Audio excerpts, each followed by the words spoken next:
D'aucuns regrettent que certains politiques se donnent en spectacle.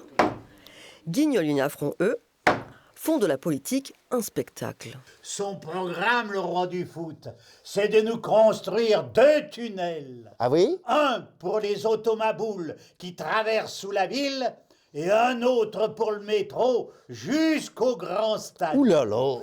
Mais où il va Fiction donc et trouver réalité des s'entremêlent techniques dans la de pure dire, tradition c'est pas satirique. Lyon qui est- À qui ai-je l'honneur, monsieur? À l'adjoint aux petites fleurs. Bon, je vous laisse. Je m'en vais faire un petit filet d'eau dans les toilettes sèches non genrées à côté de l'opéra. C'est évidemment un moment où on a envie un petit peu de s'amuser des saillies des uns et des autres.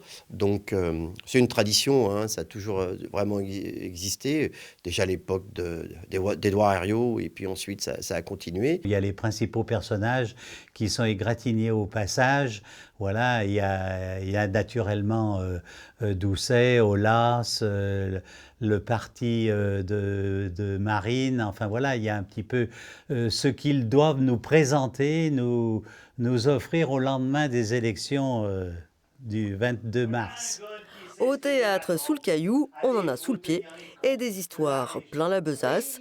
L'auteur de la pièce n'est autre que l'ancien directeur de cabinet des maires de Lyon, successivement Gérard Collomb, Georges Kepenekian et Grégory Doucet. Cette satire, elle critique des excès, des travers, des choses qui doivent se corriger d'une certaine manière. C'est ce que j'appelle une sorte d'hygiène morale ou intellectuelle.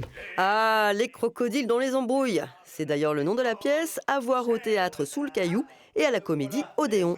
Guignol a hâte de voter ? Bah c'est sûr, on va mettre son bulletin dans l'urne, on va essayer de voter le mieux qu'il faut.